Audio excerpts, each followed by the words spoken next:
Hey, my boys, it's real. It's actually real. It actually happened. Xenoblade 3 is not dead. It's right here.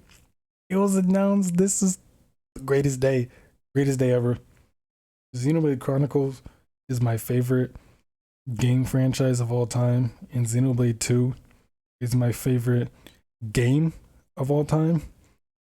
And Xenoblade Chronicles series, in hell, even the the Xeno series as a whole has just been had a massive impact on my life and changed my life for the better. So I don't know where I would be at without Xenoblade. And holy shit, this is the greatest day ever. I can't even describe how much this means to me and how incredible this is.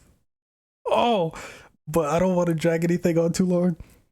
Before we actually start the trailer and start analyzing the trailer, I actually want to read this note from Takahashi himself about Xenoblade 3. So let's go. Starts off. Hi everyone, this is Tetsuya Takahashi from Monolith Soft. Just over 4 years since the release of Xenoblade Chronicles 2, and 1.5 years since the release of Xenoblade Chronicles Definitive Edition. We now bring to you news regarding the latest game from Monolith Soft, Xenoblade Chronicles 3. Let's go. As the name indicates, it's the third installment in the Xenoblade Chronicles series. We are currently making final adjustments to ensure we create the best game possible based on everything we've learned from the past entries in the series. The key visual features a broken great sword of Mechon in the body of the Orion Titan with a gaping wound. Yeah, during the trailer, I saw Araya. I was like, wait, that fucking Uriah? What is Araya doing here? Why does it have that giant gaping hole in it? And is that the Mechon sword? I popped off so hard. But let's continue. I imagine everyone who saw the trailer was quite surprised by the final scene. You're goddamn right I was surprised. Bro, it was incredible. What is this visual hinting at? I can't reveal that just yet.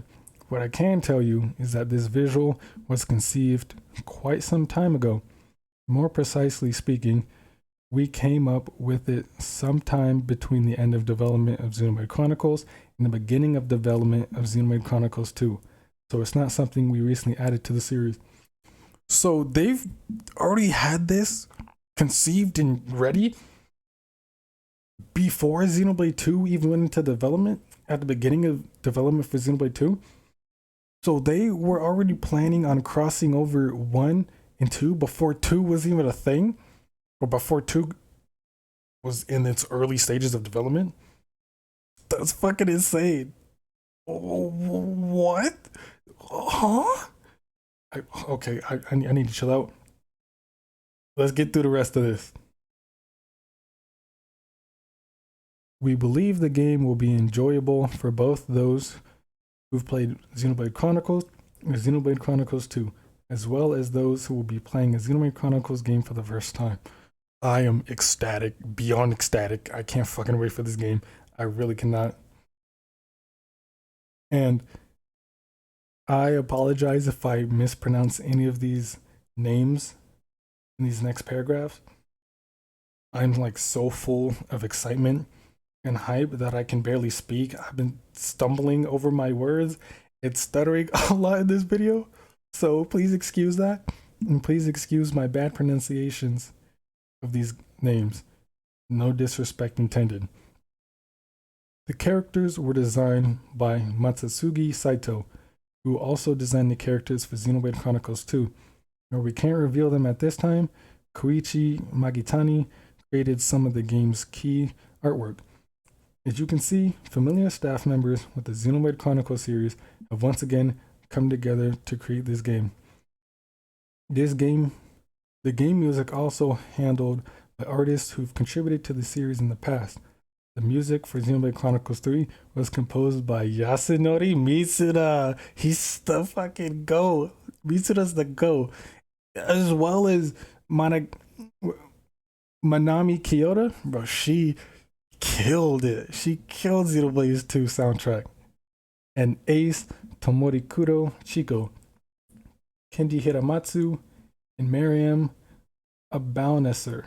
Again, I apologize if I mispronounced that. I can't even pronounce proper words. I'm so excited. The music in this game maintains, there I am fucking up again. The music of this game maintains, oh my god, maintains the unique Xenoblade Chronicles touch while also taking on a new challenge, namely that of integrating a flute-based melody as its motif. The flute is actually one of the key themes in the game, and a variety of other elements and themes are hidden in the trailer, and we'll be revealing the details a bit at a time going forward. Xenoblade Chronicles 3 is a new adventure bringing together the worlds of Xenoblade Chronicles and Xenoblade Chronicles 2 to take players into the future. While there is still some time left before the release of the game, I hope you'll look forward to it. Thanks, Mr. Takahashi.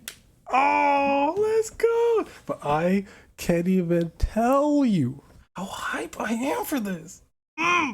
Please. Now, for the part y'all all have been waiting for, let's actually get into this and watch and analyze the Xenoblade 3 trailer. Let's go. Already, right off rip, we get to see this is one of our protagonists, one of the two protagonists. This is Noah and the other is Mio, which we will get to later on in the video. This is Noah. This is his design. It's a nice simplistic design, which I like. The fit is nice in the hair. I like his hair a lot. But this is Noah. And he seems to be playing that motif that Takahashi was talking about for the flute. And the flute itself, it kind of reminds me of Torna. You see the design on it, the gold design kind of looks like the gold logo or emblem of Torna.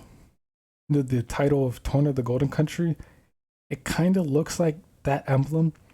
So I don't know if Torna will be implemented in Xenoblade 3 in any way. I don't see why it wouldn't be, considering Xenoblade, at least Torna, is a very important part of Xenoblade 2's story. So maybe we'll have some Torna stuff in here. Who knows? But let's continue. In order to live and here are the British voice actors and living to fight. Gave it away for a lot of people. But for me, we gave it away that this is a Xenoblade game, or at least started making me believe that this was a Xenoblade game, was this sword right here.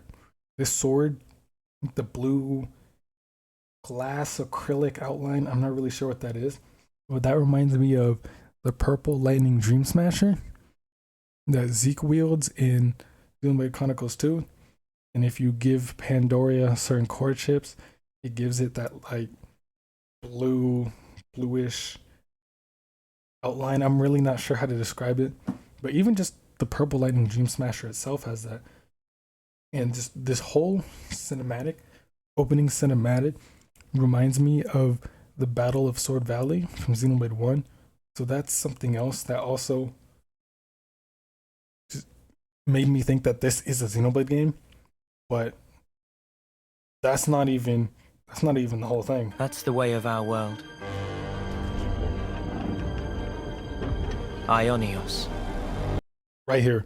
This face Mechon is what gave it away. I said, this is fucking Xenoblade. There's no way. This is a Mechon.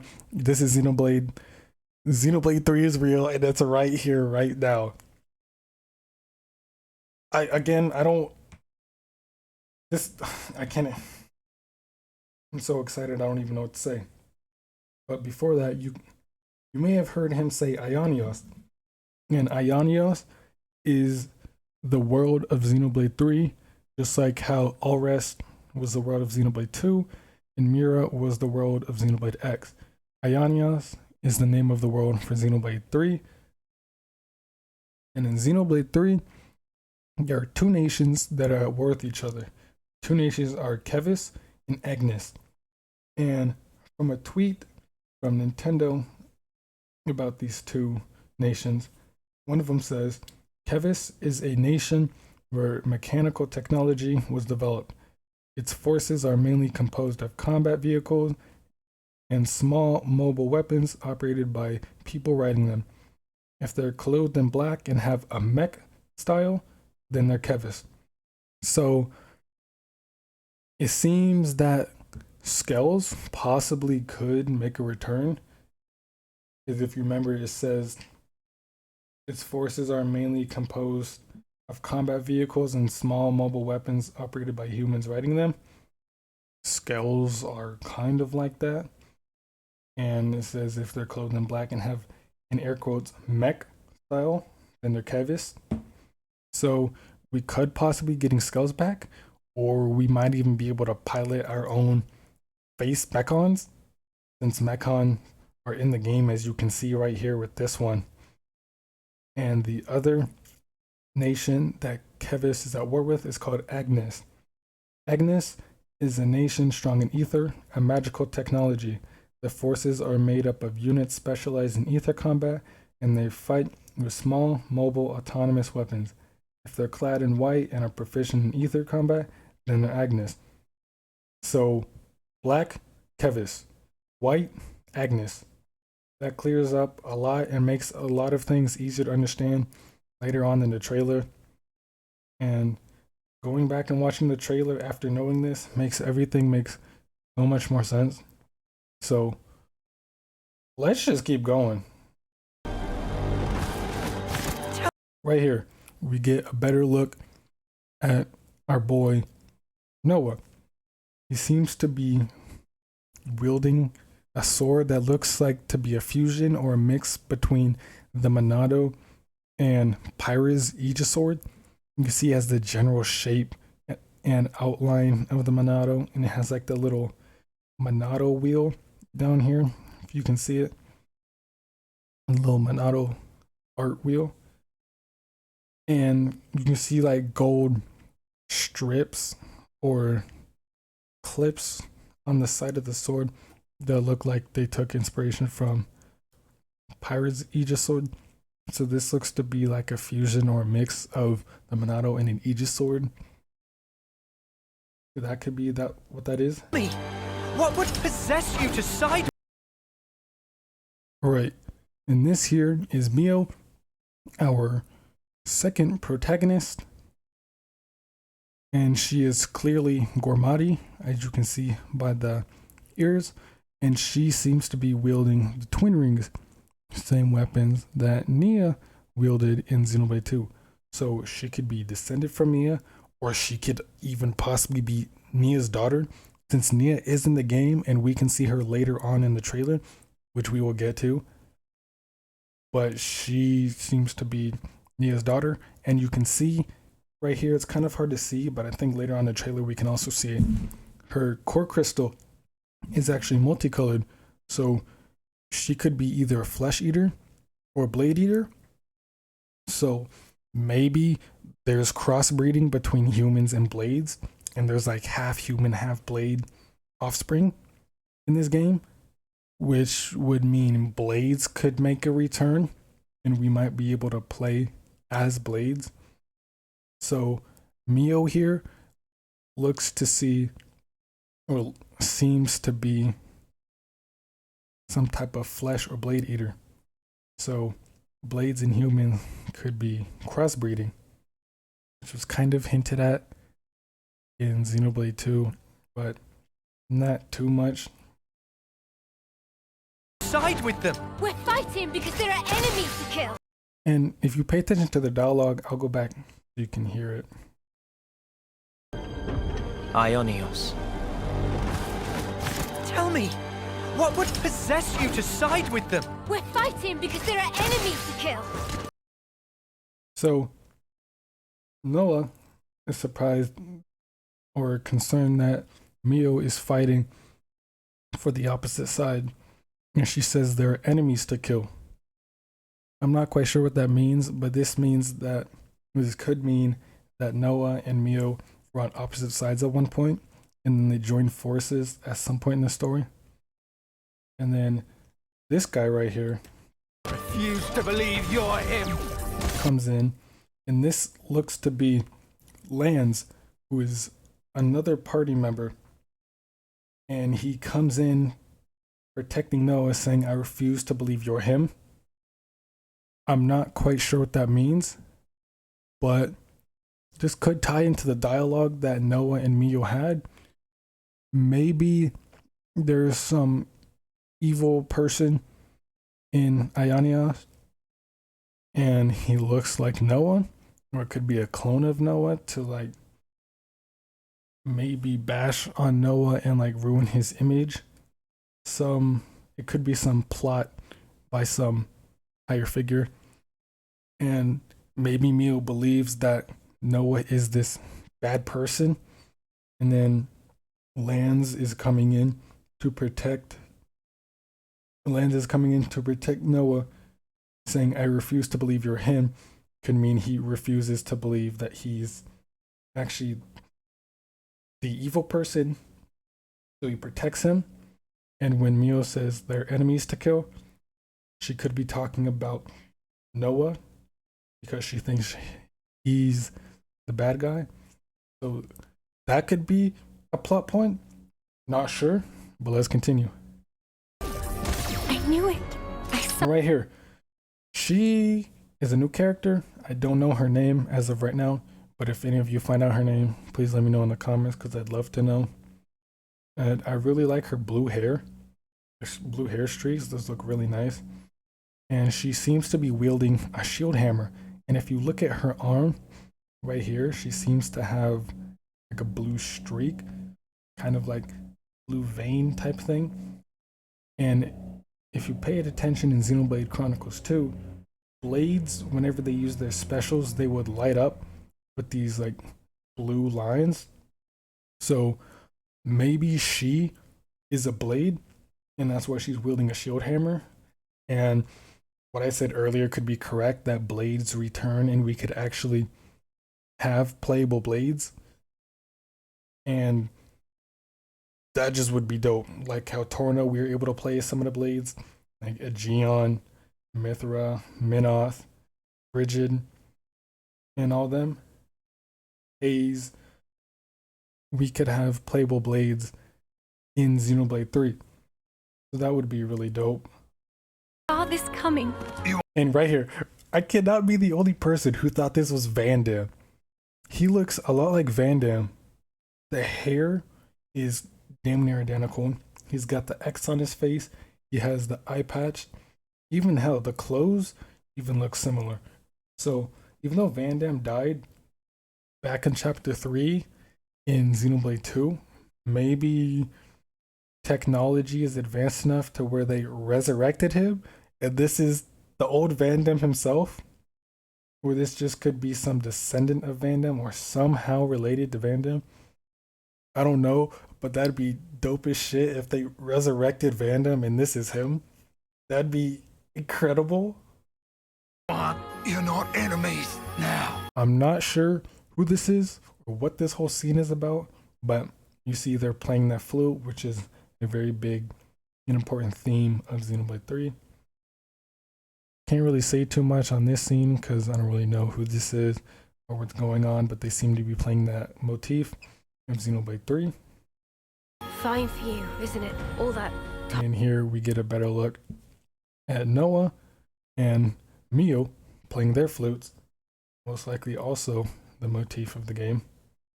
Time you've got. You could try to move forwards again. How can I? And here, this is a new character, and she's obviously a high Antia, as you can see by the wings on her head. This could be Eunie, who is another party member that we get. And this might be her. I don't know, but we see her later on in the trailer, and I know for sure that is her. I don't know if this is her just in different clothes, but the hair looks similar and the wings on her head. But high Antia are in this game, as a lot of people suspected, and this is one of them. This could be Eunie, it might not. I might be confusing them, but for sure I will let you know who is a Eunie later on in the trailer. So nothing little do you? They're not your friends And anymore. then this guy right here, his name is Taion, and he is another party member. And we know now that he is from Agnus, as you can see by the white theme he has going on. And if you remember in the tweet, it said their forces are made up of units specialized in ether combat, and they fight with small, mobile, autonomous weapons. As you can see, these are small, mobile, autonomous weapons. So we know for sure that Taion is from Agnus. I'm not sure about the other characters, but we'll find out in weeks and months to come. They're his few.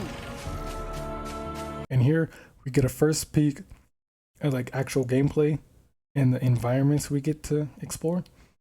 This reminds me of Bionis Leg with the waterfalls and the cliffs and the overall environment. This looks a lot like Bionis Leg, so maybe we could be returning to Bionis, and we could have old areas from Xenoblade 1 and 2 coming over to Xenoblade 3, and we get to revisit those old areas along with new ones. I'm not sure. I'm really hoping that's the case, because I would love to go back and see how areas from the first two games have changed due to influence of Kevis and Agnus and just over time.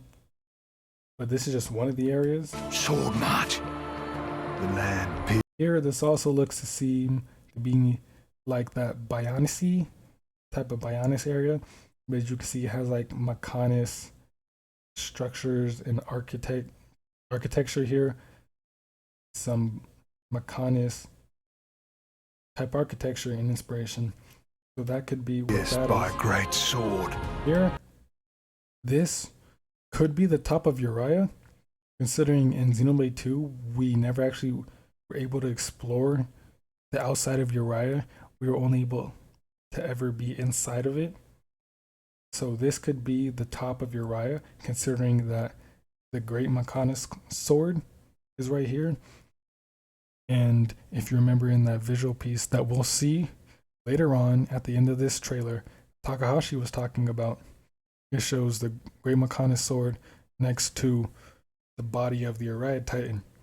So this could be the top of Uriah, considering the Mechonis sword is right here. So that's really interesting. Here we can see a deserty type of area, and we can see Mio right here. But before anything, these trees, the leaves look like flames and fire. That just looks really cool. But right here, it seems to be like a mechanical Mechonis finger. I don't know if this is just cliffs and it's just coincidence and shaped weird, but this looks to be like a joint right here. And this is a finger of the Mechonis, because it's the size of it. It looks like a Mechonis finger. So maybe this is a fallen arm or another area on the destroyed Mechonis at the end of Xenoblade 1. But at the end of Xenoblade 1, Shulk recreated the universe. Well, not really the universe, at least the Xenoblade 1 universe. And there's just giant landmass. So the Mechonis and Bionis were gone. But hey, maybe they're still here. And this could be the fallen arm or some kind of Mechonis object. Here, this looks to be Kevis technology, like Kevis mech technology, and this could be lands actually right here. So I don't know if this is a super boss or an area to explore, but it seems that Xenoblade 3 is taking a lot more mech inspiration. There's a lot more mech technology throughout the game compared to Xenoblade 1 and 2. And like it looks like it's taking a lot of inspiration from X. And as we'll see throughout the trailer, Xenoblade 3 seems to be taking a lot of inspiration and themes from the greater Xeno series. So a lot of stuff from Xenogears, Xenosaga, Xenoblade 1, and X. It seems to be putting out like the entire Xeno series all into one game, which is really nice. And so maybe we'll even this will give us a little backstory on Perfect Works, considering Xenosaga and even Xenogears are supposed to be 6 games, and Xenogears is only the 5th in the timeline of the 6 games, so this could fit somewhere in between episode 1 and 4 of the timeline. But yeah, it seems to be taking a lot of inspiration from the previous games, and not just Xenoblade 1 and 2. And then here, this area is interesting. Pierced by a great sword. Right here, this seems to be some type of capital city, some mechanical city, and it's got like dark atmosphere to it. So this could be the main capital of Kevist, maybe. And we can see that blue-haired girl here again from earlier that was wielding the shield hammer. So assuming that she is a blade, blades are playable in Xenoblade 3 and they play a role in the story. And this could just be the capital of Kevist, like the main Kevist capital. And here we can see some Agnus technology because it's white. And here looks to be Eunie. It looks like her with her black and green jacket and then the wings on her head. But the areas, the environments look beautiful. It seems like Monolith has been able to go harder on these environments and make them bigger and more detailed compared to Xenoblade 2 per se. I don't know if that has anything to do with the Switch OLED coming out. I don't know if the Switch OLED has better or more upgraded, stronger hardware, but then the release Switch, launch Switch. So that could be it. But the environments in this game so far look absolutely incredible. And just look at this. It looks beautiful. And we have this giant Agnus mech right here. I don't know if that could be a boss fight, like a super boss, or if we get to explore it, hell, even pilot it. I'm just so excited for the game. And here we can see Taion in this hazy Agnus area. This looks to be another type of Agnus technology. This could be some type of mech, but it looks like a gate leading into maybe the main capital of Agnus. And this could be the capital of Agnus. So, and we see Taion is from Agnus, so could have been born here. This is where he lives. This is obviously where he's from, considering he's here in Agnus and he's from Agnus. So, Anyway, you're gonna defeat. And here we see Mio balancing on tightrope between. There's all these floating islands everywhere, high up in the sky. And this right here is Kevist technology, again with the black. It's black, it's Kevist, white, then Agnus. So this could be Kevist. Well, this is Kevist technology. I don't know if this is a mech, if this is like some kind of giant floating city in the sky type thing, or just could be a generator. Who knows? It could be a city, anything. But this is Kevist technology, and you can go way high up in the sky, past the clouds. The real. This seems to be some kind of magna forest type area. It's very forested, a lot of vegetation. We can see Noah here. Back here, can barely see Mio. This seems to be that blue-haired blade, and this is maybe Lance, I'm pretty sure. There's 6 party members, but right now, as far as I know, we only have the names of 5. We have Noah, Mio, Eunie, Lance, and Taion.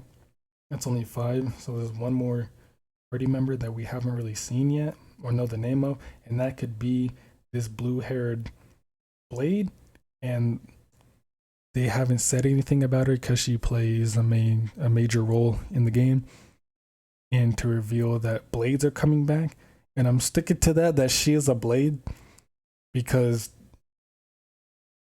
there's a little bit of evidence there. There's no reason to not think she's a blade, so I'm going to stick to that until I'm proven wrong. But she could be the 6th party member that we haven't heard about yet, and they'll reveal that she's a blade later on in the game somewhere. And right here, this seems to be some type of Leftheria type of area, just with the sand and the open air. And the enemy designs look really nice. You see these blue, beautiful looking pterosaur type things. And then whatever this is, these enemies, this looks like to be a super boss. These enemies remind me a lot of Xenoblade X Titans, and just enemies themselves. Not Titans, but tyrants. Xenoblade X tyrants. It looks like they're taking a lot of inspiration from X, and this looks to be like an X inspired tyrant. So this could be a tyrant or just some regular enemy. And if it's a regular enemy, I'd be absolutely horrified to see what a tyrant looks like. And here, this looks like to be an Aerith Sea type area, because obviously there's an ocean here. And we can see Mio, Eunie, Taion, and Noah here. And this enemy right here looks really cool. I like the design, the blue fitting into the white. Just the whole design is really cool. Here, before I get to this part, this looks to also be the Air Sea type area. I didn't actually see this before, but right here seems to be some type of serpent enemy. So this could be a serpent tyrant. And right here looks to be like the teleporters that brings you up to Alchemoth. So this could be the left shoulder, the Bionis left shoulder. I doubt it, but maybe Alchemoth is still in the game, and maybe Alchemoth is the capital of Agnus, of the Agnus nation. Like, that's a wild assumption, but imagine that was true, and that explains why Hyentia are here. But right here, this looks like to be a boat or a ship of some kind. I want it to be a skull. It looks like a skull, and skulls could be returning. And this looks to be some type of skull in like a boat form, but it has the general design and coloration and just the feel, the aura of a skull. So this could actually be a skull that we can pilot. Life is lost. And here, let me get a better shot of this. Defeat the real enemy. This seems to be that Kevis mech that I was talking about earlier. This could be super boss. We could pilot this. Could just be a little area to explore and climb on. Not quite sure, but this is for sure Kevis technology because of the black. And it seems like Kevis technology seems to have the blue highlight and accent to it. So this is for sure Kevis technology. Ever life is lost. I won't let Here we see Mio you soldier it all alone. and Taion again. Filling up these flickering clocks in. Here, these are two Nopon. Nopon are in the game. So starting off with her, over here, her hairstyle kind of looks like Ricky's messy curls. So she could be a descendant or a daughter, just a descendant related to any way to Ricky, or hell, maybe even Tor. But she's got the coloration of Ricky, the hair of Ricky, so she could be related to Ricky. And this blue Nopon over here, he seems to have some type of weapons on his back, but he looks to have Rex's hair.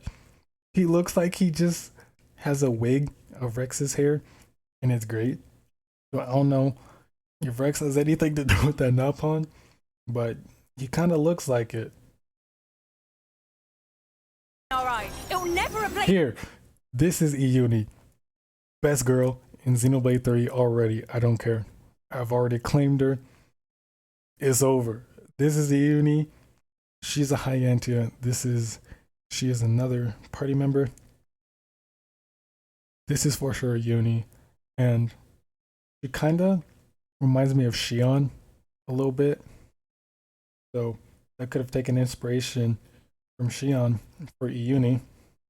The friends we've lost. The flame Here we see some more Agnus technology. There seems to be some giant Agnus tech, or Agnus mech, which could be an important part of the story. And again, we see Mio wielding the twin rings, and Noah with this Monado Aegis hybrid.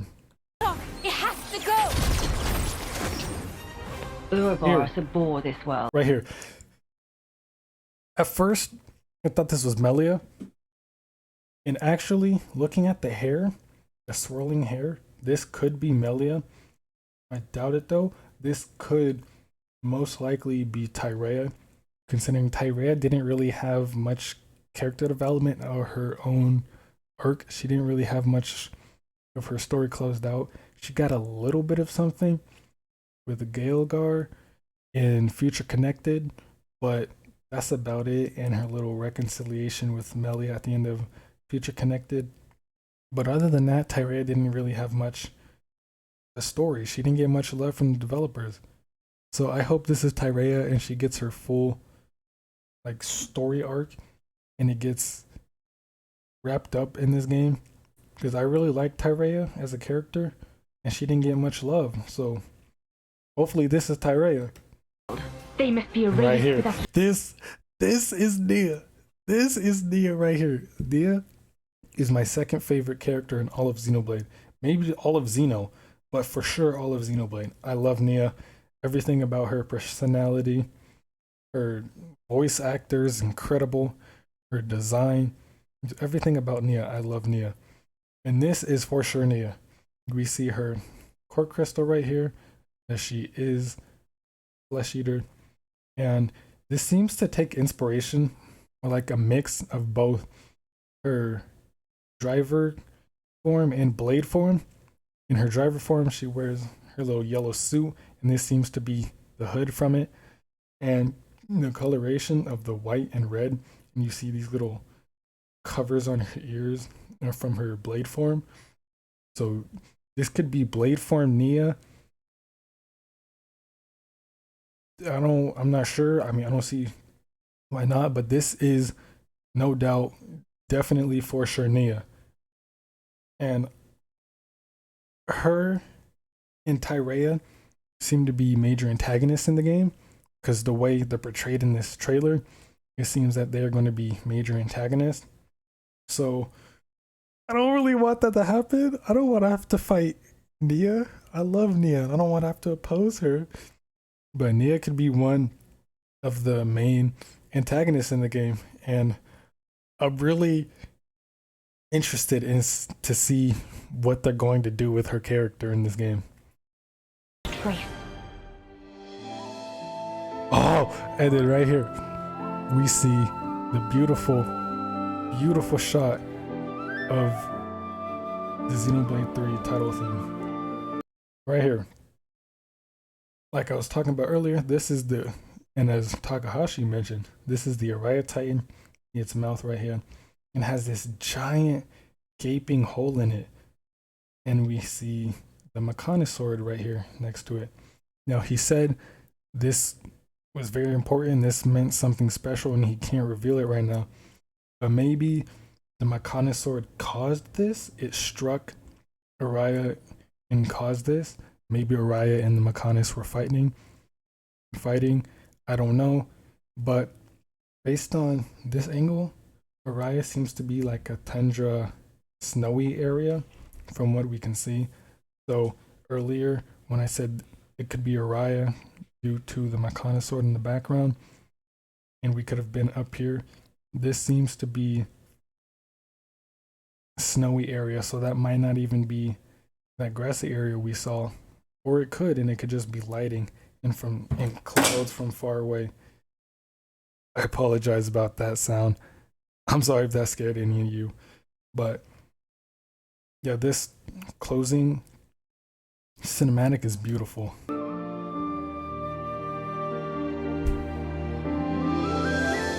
And then we see this, so gorgeous Xenoblade Chronicles logo. And this looks to be a little mix of the Xenoblade 2 and Xenoblade X logo. It looks more like the Xenoblade 2. See right here on the X, and the N, the A, the C, or the H, the O, the E, and the S. Kind of like fire. It's got like a little fire motif going on, like on Xenoblade 2's.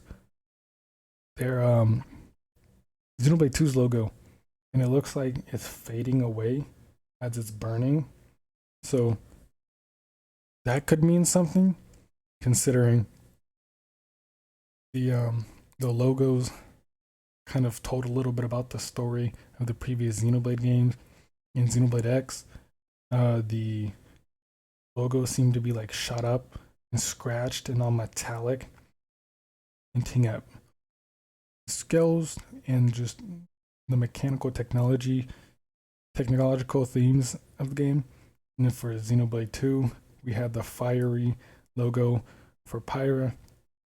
So maybe the Aegis, like Pyra and Mithra, could come back and have a really major point, like major character development in this game. Hell, maybe Elvis came over here as well, and we have Elvis and the Aegis here. But since Malos is gone, we won't have all three computers of the Trinity processor here. But hey, it's better than nothing. And then this beautiful logo moves aside to show the 3. Oh, this is beautiful. In the 3 right here, we can see this design seems to be the same on the flute. The same design on the flute at the beginning that I said reminded me of Torna. This design could be hinting at it. And maybe this is really out there. But maybe there's a third nation along with Kevis and Agnus, and there's a third overarching nation, like how there was with like a Malthus and just Indal. The Indalite Praetorium is like this big over international police, this higher nation, and that could be where the flutes are from, and this could be their emblem. It could be hinting towards it. I don't really know. But after that,